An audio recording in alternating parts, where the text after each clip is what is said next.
चलिए। तो पिछली क्लास में हम लोगों ने जो डीएस एल्गोरिदम है उसकी ब्रीफ हिस्ट्री डिस्कस की थी, है ना। जिसमें हमने बात की कि डीएस एल्गोरिदम कैसे एग्जिस्टेंस में आई, कैसे ये स्टैंडर्ड बनी, एंड स्टैंडर्ड बनने के बाद भी कुछ लोग किस पॉइंट्स पर इसकी आलोचना कर रहे थे, और देवर क्रिटिक दे क्रिटिक जो ना क्रिटिक थे उसके दो पॉइंट्स थे जिन पर वो क्रिटिक थे। पहला एनएसए वाला इशू जो था, एनएसए इन्वॉल्व था उसके डिज़ाइन में। दूसरा की साइज स्मॉल होने की वजह से, जो कि ओरिजिनल लूसीफर में 128 का था और डीएस में घटा करके उसे 56 का कर दिया गया था। तो आज हम लोग सबसे पहले एक्चुअली एल्गोरिथम पर जाने से पहले कुछ बिल्डिंग ब्लॉक्स जो आपके सेफर्स में इस्तेमाल होते हैं, मॉडर्न सेफर्स में, उनके बारे में बात करेंगे। तो आप देख सकते हैं सबसे पहले जो मेन सबसे इम्पोर्टेंट जो बिल्डिंग ब्लॉक है, ज़्यादातर जो आपको सेफर्स में देखने को मिलेगा वो है डी बॉक्स। हम इसे डिफ्यूजन बॉक्स भी बोलते हैं। It is also called diffusion box. Okay. तो जितने भी जो कंपोनेंट्स हैं, आपको याद होगा सैनन ने प्रपोज किया था कि आपको अगर एक सिफर बनाना है तो आपको step by step confusion and diffusion introduce करना होगा। कन्फ्यूजन एंड डिफ्यूजन जो है आपको अपने सिफर में इंट्रोड्यूस करना होगा, तभी आपका सिफर स्ट्रॉन्ग होगा क्रिप्टोनालिसिस के अगेंस्ट में। तो ये जो कंपोनेंट्स हैं जनरली ये इसी पर्पज़ को ध्यान में रख के बनाए गए हैं कि ये कन्फ्यूजन एंड डिफ्यूजन को इंट्रोड्यूस करें। हालांकि एक सिंगल कंपोनेंट अकेले कन्फ्यूजन या अकेले डिफ्यूजन इंट्रोड्यूस नहीं कर सकता है। They are jointly deployed to produce confusion and diffusion. ठीक है। अकेले ये ऐसा नहीं है कि अकेले आप डी बॉक्स लगा देंगे तो आपको कन्फ्यूजन मिल जाएगा, या इसमें डी बॉक्स में डिफ्यूजन टर्म इस्तेमाल किया तो इससे डिफ्यूजन अचीव हो जाएगा। ओके।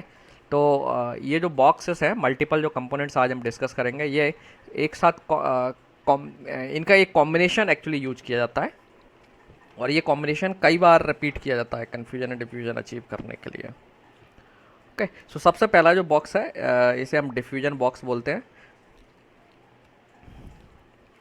और इसका काम क्या है कि ये जो है एक ट्रांसपोजिशन सिफर एक्चुअली है अपने आप में, और ये बिट्स को ट्रांसपोज करता है। सो बिट्स को ट्रांसपोज करने का मतलब ये मैट्रिक्स में जो बिट्स हैं उनका ऑर्डर बदल देता है।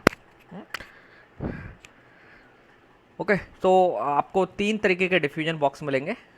पहला है straight D box, compression D box and expansion D box. तो ये जो तीन तरीके के डिफ्यूजन बॉक्स हैं ये आपको सिफर में देखने को मिल सकते हैं। हो सकता है किसी सिफर में ये तीनों टाइप अवेलेबल हो, कोई दो टाइप अवेलेबल हो, कोई एक टाइप अवेलेबल हो, और नेसेसरी नहीं है कि ये अब हमेशा अवेलेबल हो। कुछ सिफर हो सकता है डी बॉक्स इस्तेमाल ही ना करें। Okay. Now let's see the structure of these boxes. So now first you can see here, this is a straight D box. So straight D box में क्या होता है कि n इनपुट्स हैं, n आउटपुट्स होंगे। तो आप देख सकते हैं यहाँ पर 5 इनपुट्स हैं और 5 आउटपुट हैं। ओके। और ये जो ये जो डी बॉक्स है इसका काम क्या होता है, इनपुट बिट्स को आउटपुट में रीसफल कर देना। सो फॉर एग्जांपल आप देख सकते हैं बिट नंबर 1 आपके आउटपुट 4 पर चली जा रही है। ठीक है। आपने बिट 1 पर जो भी इनपुट दिया था यहाँ पर इस पॉइंट पर, ये आपको आउटपुट में यहाँ मिलेगी। 2 में जो आपने दिया था वो आपको यहाँ मिल रही है। 3 आपकी 5 पर चली जा रही है, 4 आपका 3 पर आ रहा है, एंड 5 2 पर चला जा रहा है। तो आप देख सकते हैं it is a kind of permutation है। ये एक्चुअली बॉक्स जो है एक परम्यूटेशन इंट्रोड्यूस कर रहा है। परम्यूटेशन मतलब बिट्स की ऑर्डरिंग कर दी है, रीऑर्डरिंग। ओके। और ये जो बिट्स की जो रीऑर्डरिंग है, ये जो इंटरनल आप लाइंस देख रहे हैं, ये लाइंस एक्चुअली वायरिंग है। तो ये जो मॉड्यूल होगा it can be A hardware module, it can also be a software module, but this module जो है, ये जो वायरिंग्स हैं ये डिपेंड करेंगे कि जो है बिट्स का ऑर्डरिंग रीऑर्डरिंग किस तरीके से होगी। This is in one example, but you can have different ordering also. जैसे 1 को यहाँ पर 4 पर भेजा जा रहा है, you can send this input 1, this bit 1 that is coming here to some other output. For example, you can reconnect this edge at point 3, or you can reconnect that edge here, or anything any other place. ठीक है। सो इस type का जो box है ये straight box कहलाता है। Straight box इसलिए कहला रहा है कि same input, same number of inputs हैं and same number of outputs हैं, बस इनपुट और आउटपुट्स में क्या हो जा रहा है, बिट्स का रीसफल हो जा रहा है। Okay, this is one. So ये है आपका स्ट्रेट डी बॉक्स। नाउ दूसरे टाइप का जो डी बॉक्स है वो है आपका compression D box.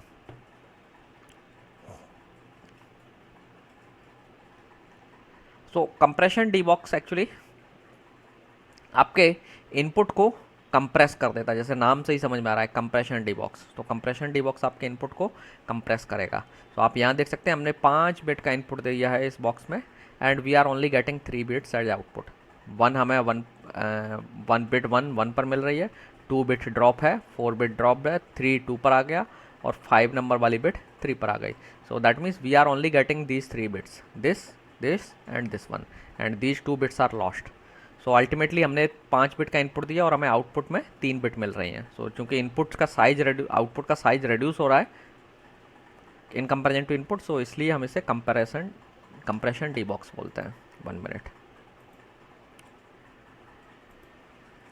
Okay, now तीसरे टाइप का जो डी बॉक्स है वो है एक्सपेंशन डी बॉक्स। और एक्सपेंशन डी बॉक्स क्या करता है, 3 बिट का इनपुट ले रहा है एंड आप देख रहे हैं कि आपको 5 बिट का आउटपुट मिल रहा है। तो ये क्या कर रहा है, आउटपुट को एक्सपेंड कर रहा है, या ये कहिए इनपुट जो आपने दिया है ये उसे एक्सपेंड करके आउटपुट कर रहा है। तो ये एक्सपेंड कैसे कर रहा है, आपकी जो बिट्स हैं 3 को उसने 5 बिट्स में यहाँ ट्रांसफॉर्म कर दिया। तो ज़रूरी नहीं है हम 3 को 5 में करें, 3 को 4 बिट में भी बदल सकते हैं, 4 को 8 में भी बदल सकते हैं, 3 को 6 में भी बदल सकते हैं एंड सो ऑन। लेकिन इस बॉक्स में आप देख सकते हैं कुछ बिट्स को रिपीटेटिवली ये आउटपुट कर रहा है। जैसे 1 इनपुट की जो बिट है ये 1 पर भी आ रही है आउटपुट में और 4 पर भी आ रही है। आपकी जो इनपुट बिट 2 है ये 5 पर आ रही है और 3 आपकी 2 जगह आ रही है, 2 एंड 3 पर। So this kind of box is known as expansion box. Okay, तो स्ट्रेट डी बॉक्स हम डिस्कस कर चुके हैं। स्ट्रेट डी बॉक्स आपका एक परम्यूटेशन इंट्रोड्यूस करता है और आपको मालूम है कि एन इनपुट, आप एन बिट का इनपुट दे रहे हैं तो आपको आउटपुट भी एन बिट का मिलेगा। तो कितने पॉसिबल आउटपुट हो सकते हैं एक एन बिट के इनपुट के लिए, जब आप एन बिट का इनपुट दे रहे हैं और आउटपुट भी आपको एन बिट्स का मिल रहा है। तो आउटपुट लेट्स से सपोज एक एन बिट का इनपुट है, आपके 4 बिट का इनपुट है, तो कितने पॉसिबल आउटपुट्स इससे आप जनरेट कर सकते हैं, वो हो जाएगा एन का फैक्टोरियल, क्योंकि आप क्या कर रहे हैं, परम्यूटेशन कर रहे हैं। तो 4 बिट है तो 4 फैक्टोरियल, दैट मीन्स 4 का फैक्टोरियल यहाँ पर पॉसिबिलिटीज हैं।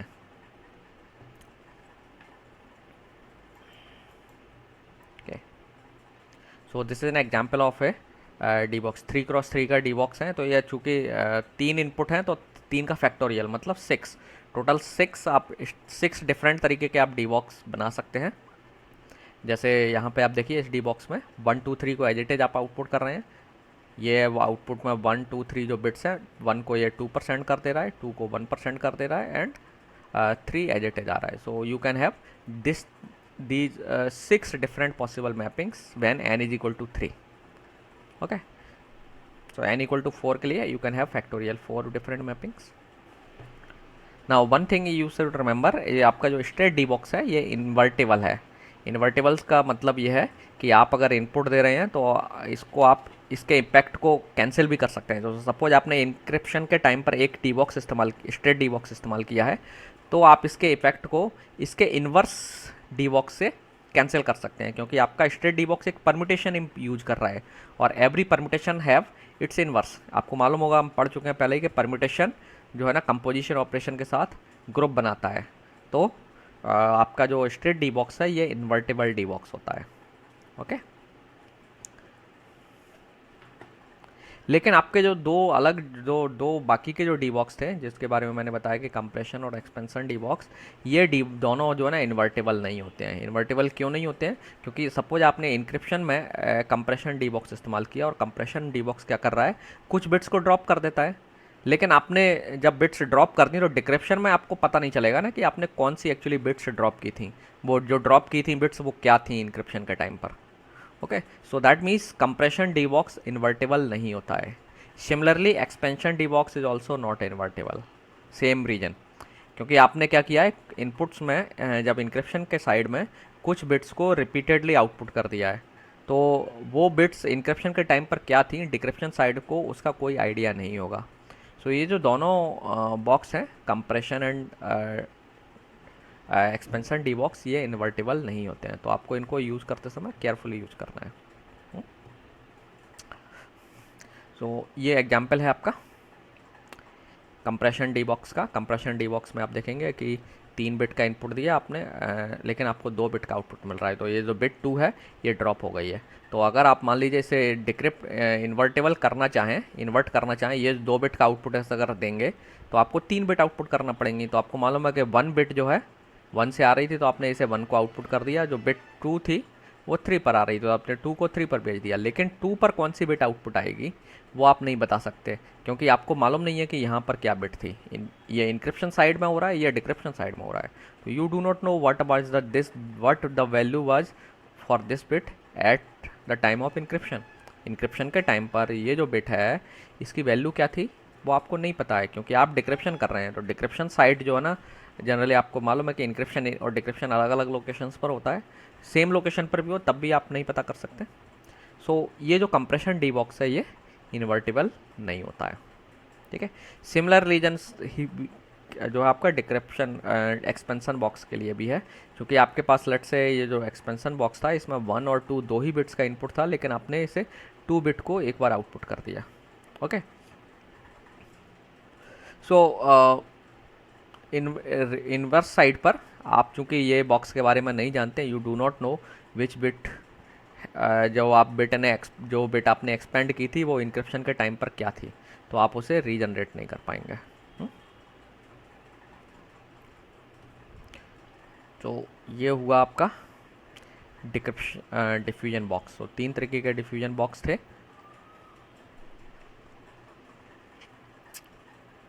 नाउ एक और बिल्डिंग ब्लॉक है नेक्स्ट, जो वेरी इंपॉर्टेंट ब्लॉक है, जो आपके ये दोनों ही ब्लॉक्स जो है ना आपके इसमें इस्तेमाल होते हैं डीएस में।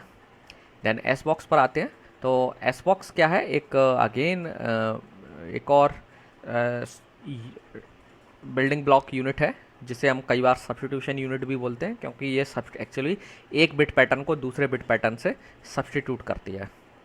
सो you can represent S box like that.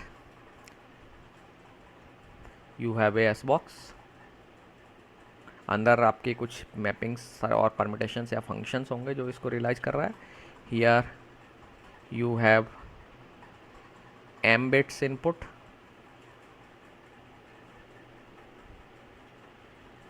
and then you have n bit output.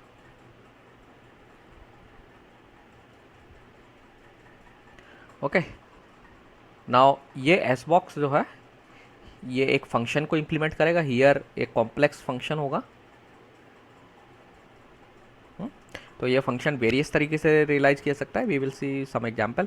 Generally हम चाहेंगे कि ये जो फंक्शन है ये हाईली नॉन लीनियर हो, क्योंकि आपको मालूम है कि नॉन लीनियर फंक्शन जो है उसको इन्वर्ट नहीं किया सकता जब तक आपको पास कुछ एडिशनल नॉलेज ना हो।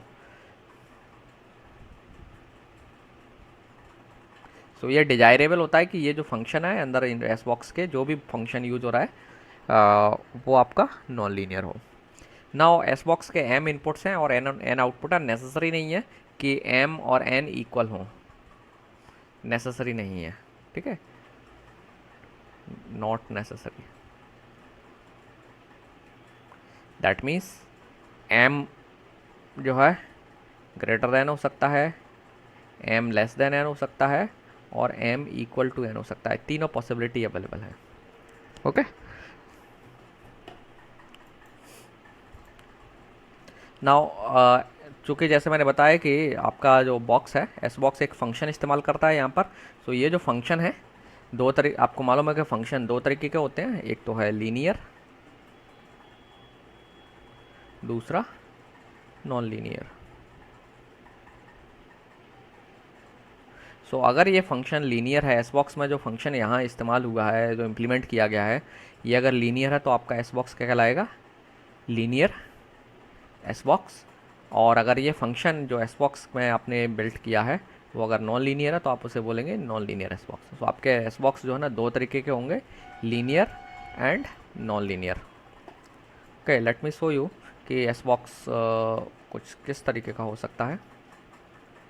सो एस बॉक्स जो है आपका, it is actually, let's say अगर एस बॉक्स में एम आउटपुट्स हैं, मैंने देख, लेट मी सी कितने आउटपुट में क्या लिया है।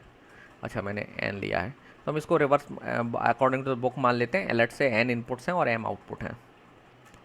ओके, तो एस बॉक्स के जो आउटपुट्स हैं, each output will be a function of inputs, क्योंकि एस बॉक्स को आपको कॉम्प्लेक्स बनाना है। दैट मीन्स हमारा जो जो भी पर्पज़ है, ये जो बॉक्सेस, ये जो कंपोनेंट्स हैं उनको डिज़ाइन करने का, उनके पीछे मोटिव यही है कि हम चाहते हैं कि ये जो है आपके कन्फ्यूजन एंड डिफ्यूजन इंट्रोड्यूस करें। और कन्फ्यूजन एंड डिफ्यूजन इंट्रोड्यूस करने के लिए ज़रूरी है कि जो फंक्शंस हों वो नॉन लीनियर हों, है ना। और you can say that polyalphabetic cipher की तरह से वो मिमिक करें पॉली अल्फ़ाबेटिक सिफर को। दैट मीन्स इनपुट जो है ना, इनपुट आउटपुट जो बिट है वो सारी इनपुट बिट्स पर डिपेंड करे। So that's why we will have functions like that. y1 जो आउटपुट है आपके एस बॉक्स का, लेट से एस बॉक्स में m आउटपुट थे, तो y1 y2 ym ये तो हो गए आउटपुट, और x1 x2 xm इनपुट हो गए। तो y1 आपका इनपुट्स का, सारे इनपुट्स का फंक्शन होना चाहिए। f1 इज सम फंक्शन, और हम चाहेंगे कि ये फंक्शन कैसा हो, नॉन लीनियर हो। सिमिलरली y2 भी आपका क्या होना चाहिए, सारे इनपुट्स का फंक्शन हो। दैट मीन्स y2 जो है सारे इनपुट्स से कंप्यूट हो। ऐसा नहीं है कि कुछ ही इनपुट्स की बिट्स इस्तेमाल हो y2 कंप्यूट करने के लिए, सारी बिट्स होना चाहिए। And this is true, this should be true for all bits. So y1 y2 and so on ym all should be the function of all the input bits. Okay, so this is the general formulation, or you can say that this is a general mathematical representation of an S box. Okay, now let's see an example of linear S box. So suppose that you have equations like that, a11 x1 xor a12 x1 xor and so on a1n xn, y2 is equal to a21 x1 and so on a22 x1 and so on and so on. Okay, so y1 y2 ym आपके equation के form में है, लेकिन आप यहाँ देख रहे हैं जो आपका a1 a12 ये सब आपके कॉन्स्टेंट्स हैं, they are coming from some constant matrix, and x1 x2 and so on xn आपके क्या हैं, इनपुट्स हैं। ओके, यहाँ पे थोड़ा सा मिस्टेक है, आप इसको रिमेंबर रखिएगा, ये x2 होगा, दीज आर x2s। ओके, ये x1s हैं, ये x2s हैं। तो आप देख रहे हैं आपका y1 जो है x1 x2 and so on xn, that means xn पूरे n इनपुट्स पर डिपेंड कर रहा है। ओके, सिमिलरली y2 भी सारे n इनपुट्स पर डिपेंड कर रहा है। According to these conditions we are satisfying all these criteria. ym is also depending on all these inputs, and और ये एक्चुअली इन कॉन्स्टेंट्स का लीनियर कॉम्बिनेशन है। लेकिन आपको मालूम होगा कि ये जो system of this is a system of linear equations, this is a system of linear equation, and you can represent this as following matrix.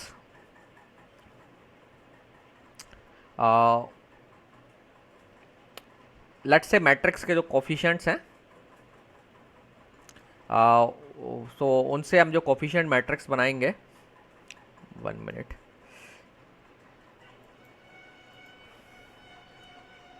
a11 a12 and so on a1n, then a21 a22 and so on, आपने इस तरीके से एक matrix बना दी, and so on, then a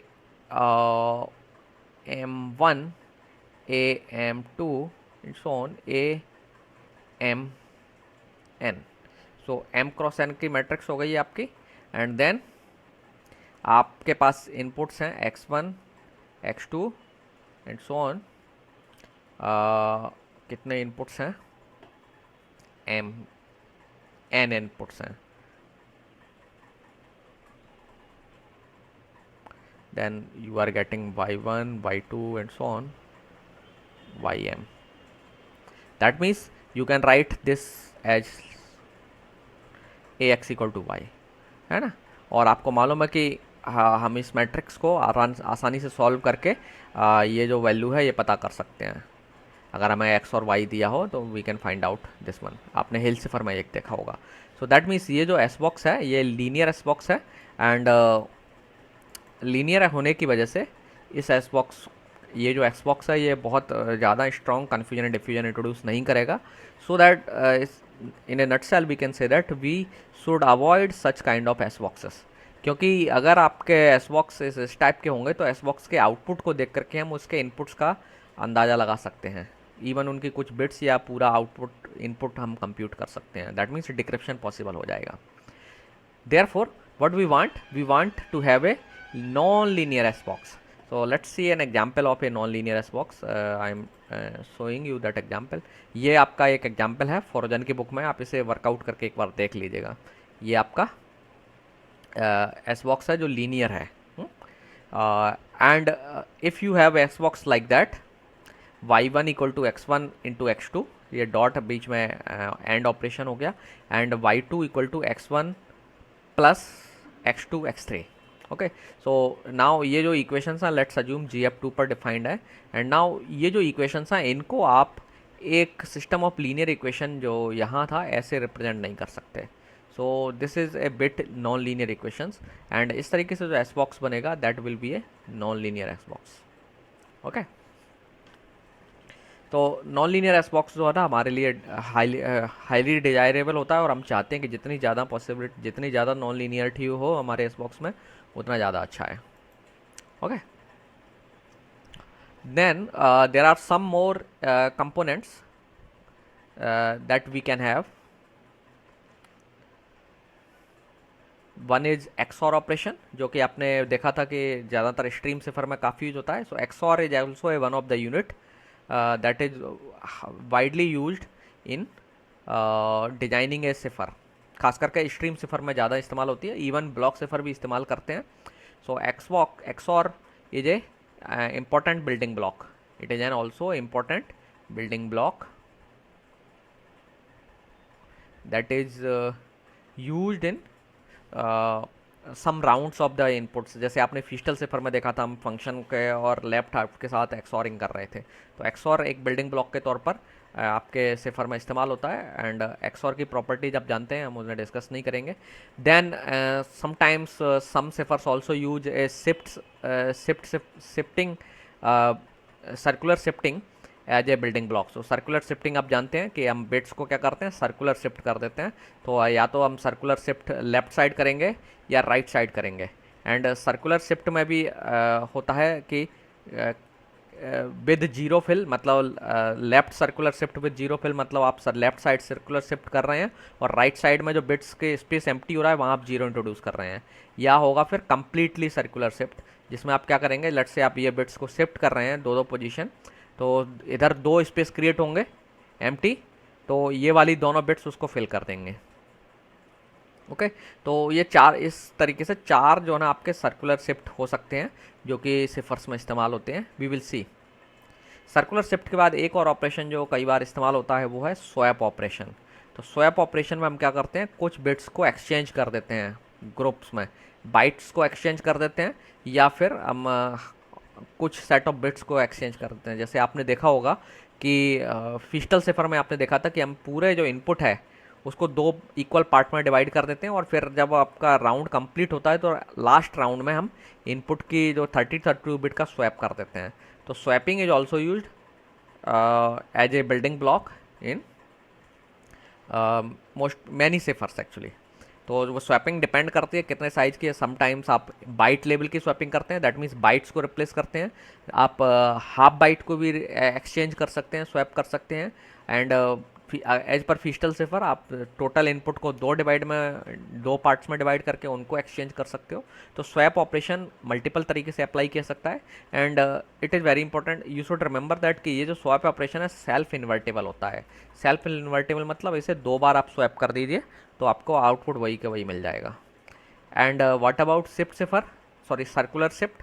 circular shift में आपका left shift right shift के invertible होता है. तो अगर आपने इनपुट साइड में इंक्रिप्शन साइड पर लेफ्ट शिफ्ट किया है 2 बिट का, तो उस ऑपरेशन को कैंसिल आउट करने के लिए आप क्या करेंगे, डिक्रिप्शन साइड में राइट शिफ्ट कर देंगे 2 बिट का, तो दोनों का ऑपरेशन कैंसिल हो जाएगा. Okay, so these are the some of the components that are widely used in designing the ciphers. And एक और है परम्यूटेशन टेबल्स. जैसे आप देखेंगे कि परम्यूटेशन बॉक्स हम जिनको बोलते हैं, permutation table can also be used. So actually आपके परम्यूटेशन टेबल एक्चुअली आपके डिफ्यूजन बॉक्स ही है. वो आपके सॉफ्टवेयर फॉर्म में देखने को मिलेंगे और हार्डवेयर फॉर्म में मिलेंगे. तो समटाइम्स लोग डिफ्यूजन बॉक्स को डिफ्यूजन बॉक्स ना बोलते हुए परम्यूटेशन टेबल्स बोलते हैं। Okay, so this was the discussion on the components. Now हम आ जाते हैं एक्चुअल एल्गोरिथम पर। तो जो हम डीएस डिस्कस करने वाले हैं, तो now you can see the complete diagram of DES encryption algorithm.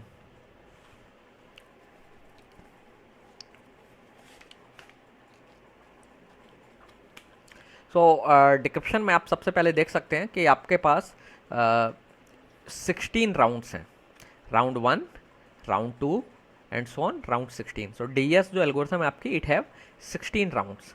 We will see that कि हर राउंड में क्या होता है, and each round have a input key, okay, जिसे हम राउंड की बोलते हैं। तो आप देखेंगे राउंड 1 को इनपुट आ रहा है K1, so it is a round key for in round 1 input है, this is the key for round 1। Then you have round K2 for round 2, then we have K16 for round 16। Okay, so हर round के लिए एक separately हम की use कर रहे हैं। नाउ ये जो कीज हैं जिन्हें हम राउंड कीज बोलते हैं, these keys are derived from the user's secret key. ठीक है, ये जो पार्ट है, दिस पार्ट, अभी हम इस पर थोड़ी देर में आएंगे। नाउ ये जो पार्ट है ये कहलाता है की जनरेशन शेड्यूल और की जनरेशन एल्गोरिथम और राउंड की जनरेशन एल्गोरिथम। सो ये जो राउंड की जनरेशन एल्गोरिथम है, इसे आप एक्चुअली जो यूजर की सीक्रेट की है वो इनपुट देते हैं। तो यूजर के पास 64 बिट की सीक्रेट की होगी, यूजर उसे इनपुट देगा इस एल्गोरिथम को, एंड ये एल्गोरिथम फिर क्या करेगी, पैरेलली आपके डीएस एल्गोरिथम के रन करती है और हर राउंड के लिए एक एक की जनरेट करती है। तो टोटल 16 राउंड है डीएस में, so it will generate 16 rounds, 16 round की, sorry. Okay, now let's come back here. Now आप देख सकते हैं कि डीएस में जो इनपुट है, it is 64 bit plain text. Okay, so DS actually block cipher है। सो ब्लॉक सिफर में जितने भी ब्लॉक सिफर्स होते हैं वो एक फिक्स साइज का इनपुट इस्तेमाल करते हैं। ओके, सो कुछ ब्लॉक सिफर 64 बिट का इनपुट इस्तेमाल करते थे जो ओल्डर थे, क्योंकि उस ओल्डर टाइम में 64 बिट का ब्लॉक साइज सेफ माना जाता था। But nowadays you will see block ciphers 128 bit का ब्लॉक इस्तेमाल करते हैं। ओके, बट हियर 64 बिट का ब्लॉक साइज इस्तेमाल हो रहा है। सो आपका जो प्लेन टेक्स्ट होगा, जो टोटल प्लेन टेक्स्ट होगा या जो टोटल मैसेज है, उसे एक्चुअली हम क्या करेंगे, 64 बिट्स के चंक्स में ब्रेक कर लेंगे और वो फिर चंक एक एक करके डीएस को इनपुट दिया जाता है। तो उसको इनपुट देने के लिए भी कई तरीके इस्तेमाल होते हैं, जैसे हम मोड ऑफ ऑपरेशंस बोलते हैं। We will see them later, mode of operations क्या होते हैं। सो आपने जो है ना 64 बिट का इनपुट जो है ना सबसे पहले क्या किया, एक इनिशियल परम्यूटेशन को दिया। सो आपके पास एक एक्चुअली डीएस में एक परम्यूटेशन टेबल होगी, उस परम्यूटेशन टेबल में जो बिट्स का ऑर्गेनाइजेशन डिफाइन किया गया, किस बिट को किस पोजीशन पर एक्सचेंज कर देना है। सो you can say that it is A D box actually. Okay, so initial permutation actually क्या करेगा कि आपके जो इनपुट्स हैं 64 बिट के जो प्लेन टेक्स्ट की जो बिट्स हैं उनकी ऑर्डरिंग चेंज कर देगा। जो ओरिजिनल ऑर्डरिंग थी अब वो नहीं रहेगी, हमने पहले 64 बिट्स थी उनको रीसफल कर दिया, किसी बिट को कहीं और भेज दिया, किसी और बिट को कहीं पर भेज दिया, इन सो ऑन। तो सारी बिट्स को एक टेबल के अकॉर्डिंग, जो टेबल फिक्स है उसके अकॉर्डिंग हमने उनकी ऑर्डरिंग को चेंज कर दिया। तो आउटपुट में भी आपको अब क्या मिलेगा, 64 बिट का ही आउटपुट मिलेगा। सो you can say that this is a straight D box, है ना, it is a kind of straight D box, 64 bit input 64 bit output. Okay, now ये जो आउटपुट है आपके राउंड 1 को इनपुट में जाता है, एंड देन राउंड 1 इसके ऊपर कुछ प्रोसेसिंग करता है, की इसके साथ मिक्स करता है, एंड देन एक आउटपुट जनरेट करता है, वो होता है अगेन आपका 64 बिट का। ओके, देन ये जो 64 बिट का आउटपुट है राउंड 1 का, ये राउंड 2 को इनपुट के तौर पर चला जाता है, और फिर राउंड 2 राउंड 1 के अकॉर्डिंग सेम प्रोसेसिंग करता है एंड की डिफरेंट इस्तेमाल कर रहा है। ओके, और यहाँ पे जो 48 नंबर लिखा है ये की का साइज है। सो आपको ये रिमेंबर रखना है कि राउंड की जो है 48 बिट की होती है। राउंड को इनपुट 64 बिट का है, लेकिन राउंड को जो की हम दे रहे हैं वो 48 बिट की है। सो राउंड 2 कुछ प्रोसेसिंग करेगा और राउंड 2 का जो आउटपुट आएगा वो राउंड 3 को चला जाता है, and so on and this process will continue, and round 16 को जो आउटपुट आएगा, इनपुट मिलेगा, वो राउंड 15 का आउटपुट होगा। एंड देन राउंड 16 भी राउंड की लेकर के मिक्सिंग करेगा, मिक्सिंग मीन्स सम प्रोसेसिंग करेगा, एंड देन उसके बाद आउटपुट जनरेट करता है। Again this output is again of 64 bit, and ये जो 64 बिट आउटपुट है अब हम इसे दो हाफ में डिवाइड करके ट्रीट करते हैं। Logically we assume that this is a 32 bit 2 pieces, और फिर हम उनको 32 बिट में स्वैप कर देंगे। तो that means left half right में चला जाएगा, राइट लेफ्ट में चला जाएगा। और ये करने के बाद आपने देखा था ये टास्क हम फीस्टल सिफर में भी करते हैं। ओके, लेकिन फीस्टल सिफर में हम ये टास्क नहीं कर रहे। तो आप देखेंगे कि जो यू विल सी दैट जब हम राउंड्स की स्ट्रक्चर्स में जाएंगे then you will see that कि आपका ये जो एल्गोरिथम है फीस्टल सिफर से काफ़ी मिलती जुलती है। और ओबियसली इसका कारण यही है कि फीस्टल was the leader of the team that were developing Lucifer. Okay, तो ओबियसली वो जो उन्होंने जो कंस्ट्रक्ट प्रपोज किया था वो उसे यूज करने ही करेंगे। देन आप देखेंगे यहाँ पर दो चीज़ें अलग हैं जो कि आपके फीस्टल सिफर में नहीं थी। एक तो इनिशियल परमुटेशन जो बिट्स को स्वैप कर रहा था, इनपुट को इनपुट बिट्स जो थी आपकी उसे इनपुट करने से पहले एल्गोरिथम को, एंड देन जब आपको 32 बिट का स्वैप आउटपुट आ जाता है फिर हम उसको क्या करते हैं, एक इनिशियल परमुटेशन से फिर से रीसफल कर देते हैं, और जो आउटपुट आता है that is your 64 bit cipher text. तो आप 64 बिट का अगर आप डीएस को एक सिंगल बॉक्स के तौर पर देखें तो आप जो है ना डीएस एल्गोरिथम को क्या क्या इनपुट दे रहे हैं, आप एक इनपुट दे रहे हैं 64 बिट का प्लेन टेक्स्ट,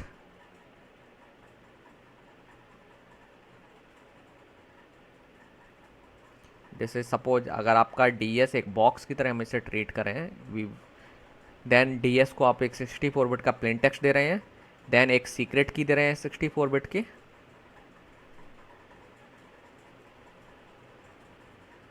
जो यूज़र के पास है, एंड देन डीएस इंटरनली कई प्रोसेसिंग करती है, इस की से कई सारी राउंड की जनरेट करती है, मल्टीपल राउंड्स होते हैं, एंड आउटपुट में फिर सिफर टेक्स्ट जनरेट होता है आपका, और ये सिफर टेक्स्ट भी 64 बिट का होता है। Okay, so this is how your DS algorithm does the processing.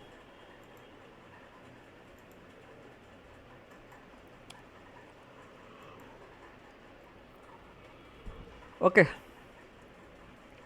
now we will see now let's see this part. Now this part, in this part you can see that कि जो input है ये actually ये जो part है ये कहलाता है की जनरेशन एल्गोरिथम और राउंड की जनरेशन एल्गोरिथम, और ये साइमल्टेनियसली रन करती है। नाउ जब हम डिक्रिप्शन करेंगे तो डिक्रिप्शन साइड में, सॉरी डिक्रिप्शन के बाद में बात करेंगे, इन की जनरेशन में तो सबसे पहले यूजर के पास जो सीक्रेट की है जो कि सेंडर और रिसीवर दोनों के पास है, वो कॉमन सीक्रेट की आप इस एल्गोरिथम को इनपुट करते हैं, और ये एल्गोरिथम सबसे पहले एक परम्यूटेशन इस्तेमाल कर रही है जिसे हम परम्यूटेशन चॉइस 1 के नाम से रेफर करते हैं इस एल्गोरिथम में।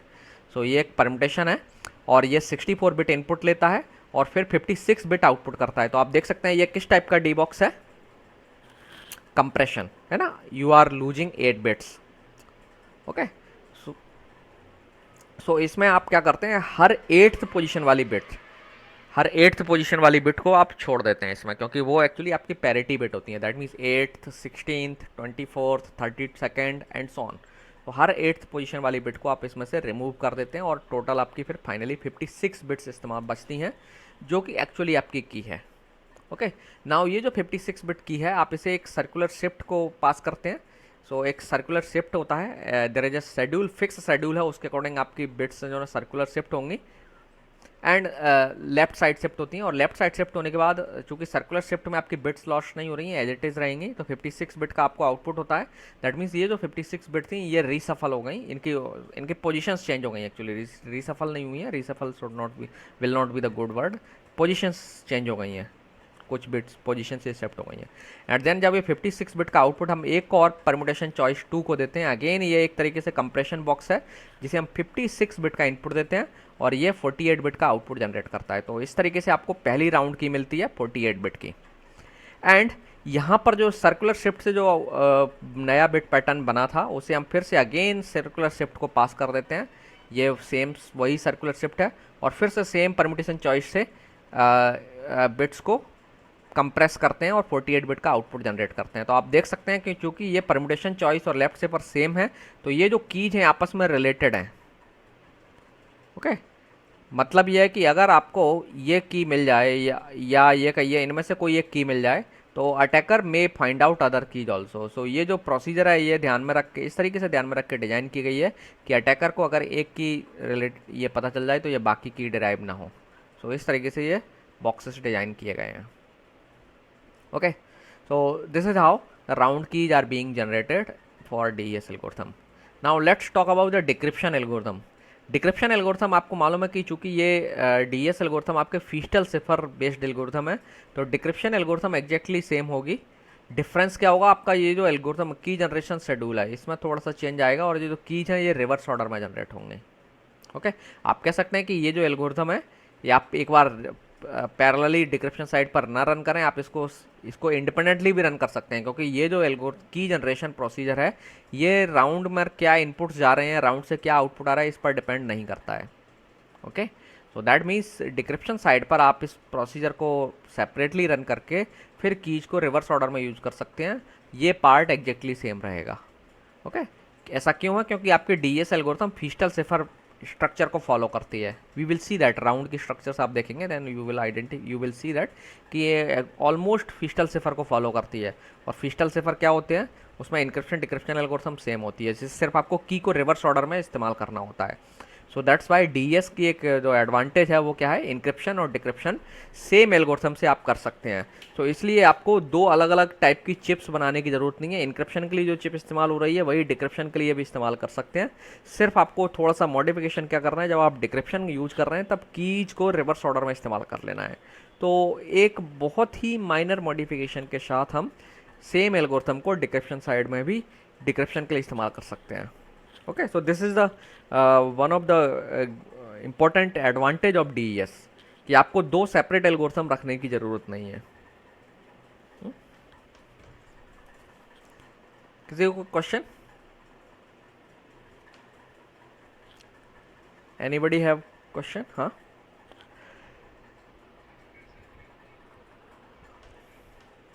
परम्यूटेशन चॉइस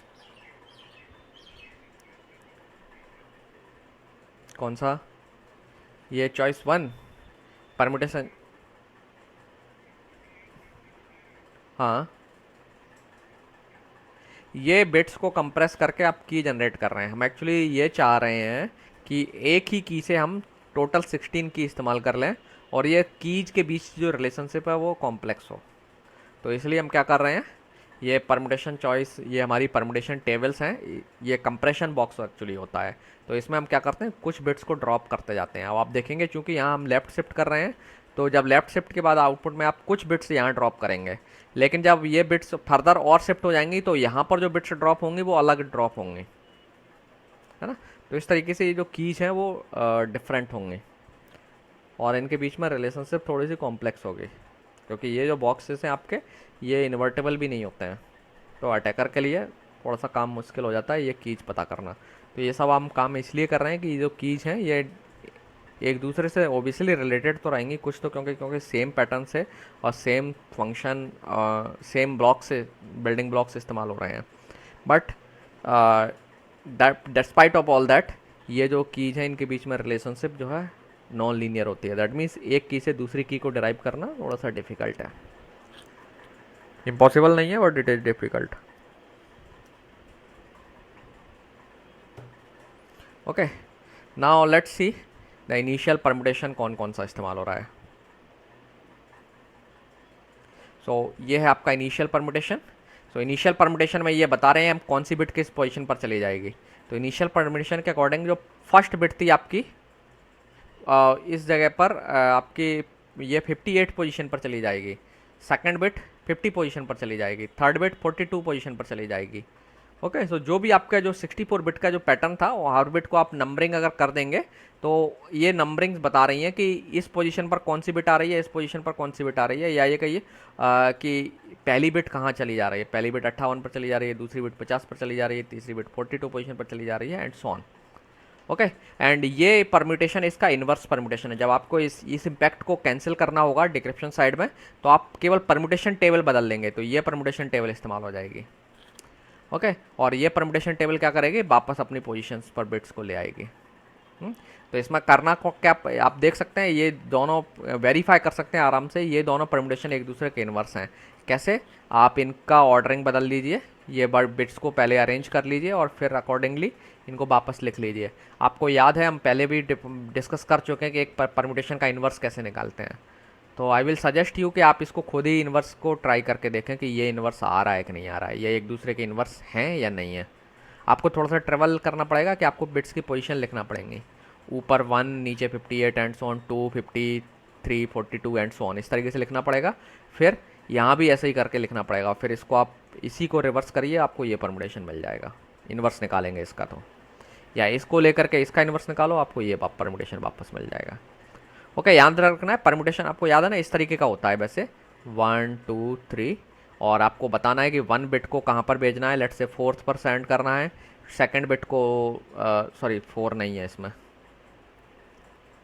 1 बिट को लेट्स से 3 पर भेजना है, 2 को आपको लेट्स से 1 पर भेजना है, और 3 को 2 पर रखना है।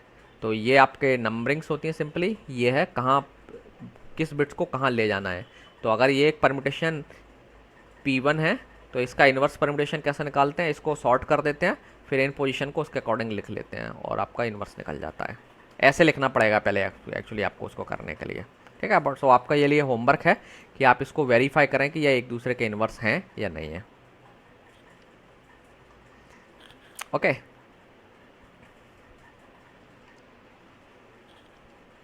Now there is one more permutation table जो आपकी एक्सपेंशन में इस्तेमाल होती है। एक काम करते हैं, पहले हम एक राउंड की स्ट्रक्चर डिस्कस कर लेते हैं, फिर हम इन टेबल्स पर आएंगे, क्योंकि राउंड की स्ट्रक्चर ये राउंड के अंदर इस्तेमाल होती हैं। तो पहले हम राउंड की स्ट्रक्चर देख लेते हैं।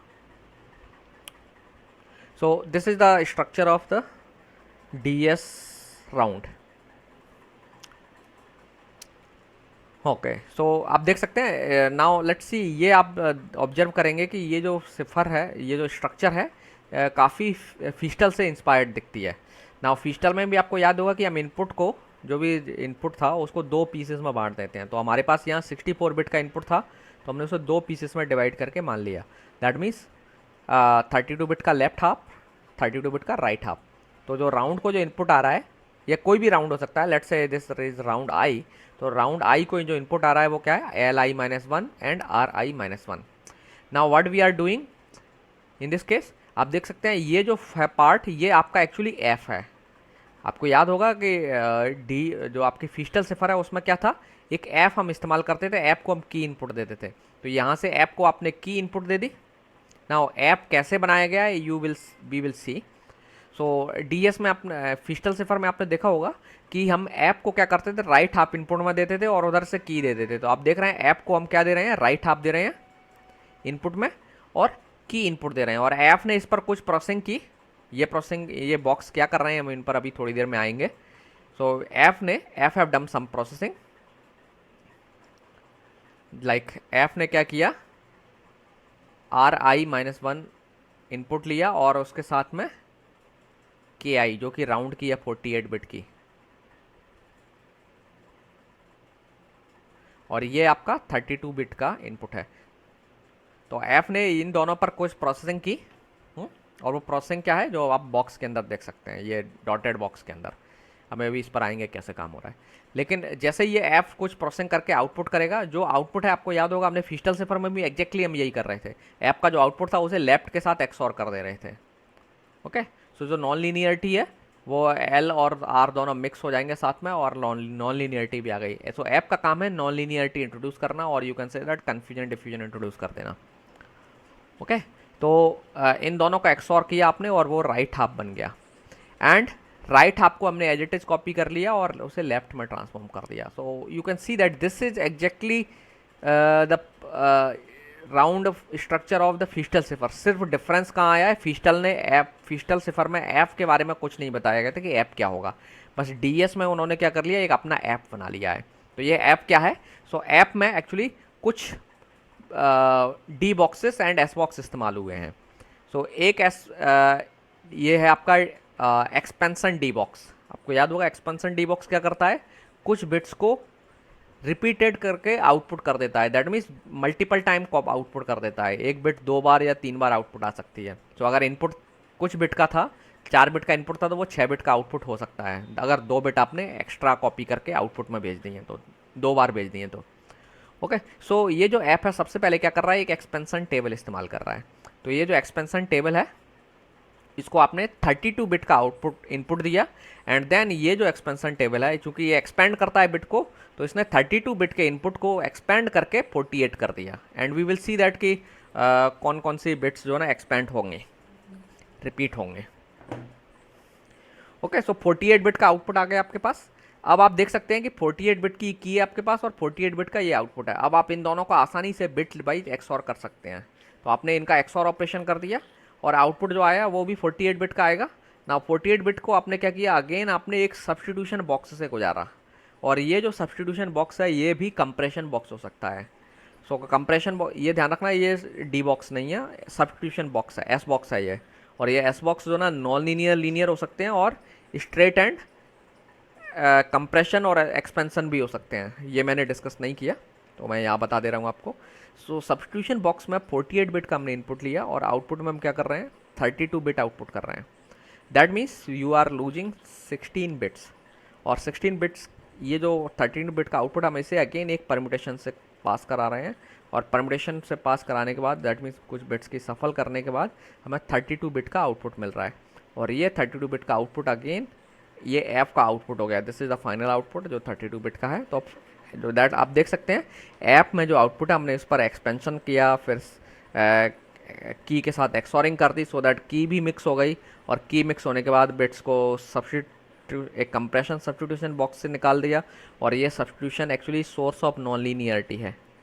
Okay, so we will see that substitution box की क्या स्ट्रक्चर है, कैसे आउटपुट को ट्रांसफॉर्म करते हैं, इनपुट को आउटपुट में बदलते हैं। एंड देन जब ये परम्यूटेशन से एक बार और गुजारने के बाद हमें एक आउटपुट मिला, हमने उसे लेफ्ट के साथ एक्सऑर कर दिया और हमें राइट अप मिल गया। So this is the functioning of your single round of DES। And parallelly आप देख सकते हैं कि जो आपकी की जनरेट हो रही है वो कैसे हो रही है। आपका जो आउटपुट था, जो 56 बिट की जो की थी, जो जैसे मैंने आपको बताया कि एक्चुअली जो यूज़र की सीक्रेट की है वो 64 बिट की होती है, उसमें से हम 8 बिट्स डिस्कार्ड कर देते हैं क्योंकि वो पैरिटी बिट्स होती हैं, और इसके बाद हमारे पास 56 बिट बच जाती हैं। हम उन्हें भी 2 हाफ में डिवाइड कर देते हैं, 28 बिट 28 बिट, और फिर हम दोनों को सेपरेटली लेफ्ट शिफ्ट करते हैं according to the fix schedule. We will see that कौन सा शेड्यूल है। एंड लेफ्ट शिफ्ट करने के बाद हम इसे एक जो आपकी 28 बिट्स टोटल 56 बिट्स हैं, इनको हम एक कंप्रेशन बॉक्स से गुजारते हैं। तो ये कंप्रेशन बॉक्स क्या करेगा, परम्यूटेशन चॉइस 2 ये बिट्स के काउंट को कम कर देता है। सो 56 बिट इनपुट आई क्योंकि 28 ये थी, तो 56 बिट टोटल इनपुट हुई और आपको आउटपुट में मिली 48 बिट। एंड देन ये जो बिट्स थी शिफ्ट के बाद, जो दोनों में जो शिफ्ट हुआ था, दैट मीन्स CI-1 को शिफ्ट करने के बाद जो आउटपुट आया वो अगले राउंड के लिए CI और DI बन गया। और सेम ऑपरेशन अगले राउंड में जब इनसे राउंड की जनरेट करेंगे तो अगेन लेफ्ट शिफ्ट करेंगे, फिर परम्यूटेशन चॉइस बॉक्स जो है आपका परम्यूटेशन बॉक्स, उससे गुजार करके फिर से नई की जनरेट करेंगे। So this is how the single round of your DES algorithm works. Okay, तो आज यहीं क्लोज करते हैं। नेक्स्ट क्लास में हम लोग ये जो बॉक्सेस हैं, एक्सपेंशन बॉक्स क्या है, कौन सा है, सब्स्टिट्यूशन बॉक्स कैसे हैं, परम्यूटेशन बॉक्स क्या है, ये कैसे काम करते हैं, इनकी टेबल्स क्या हैं, ये ध्यान रखना ये फिक्स टेबल्स हैं और ये स्टैंडर्ड डॉक्यूमेंट में ऑलरेडी स्पेसिफाइड है। और ये जो टेबल्स हैं ये ध्यान में रख के इसलिए इस तरीके से बनाई गई हैं कि ये हर लेवल पर कन्फ्यूजन एंड डिफ्यूजन इंट्रोड्यूस करें, नॉन लीनियरिटी इंट्रोड्यूस करें। तो इनका एक्सबॉक्स के और इनके बॉक्स के डिज़ाइन करने के क्राइटेरियाज भी हैं। मेन क्राइटेरिया है, अगर आप एक सिंगल स्टेटमेंट में कहें तो इनका ऑब्जेक्टिव है कन्फ्यूजन एंड डिफ्यूजन इंट्रोड्यूस करना, और दूसरे वर्ड्स में हम कह सकते हैं कि नॉन लीनियरिटी इंट्रोड्यूस करना, सो दैट आपका सिफर क्रिप्टोनालिसिस के अटैक के अगेंस्ट में रेजिलियंट हो जाए। Okay, so let's close here for today, and next class में हम आगे कंटिन्यू करेंगे।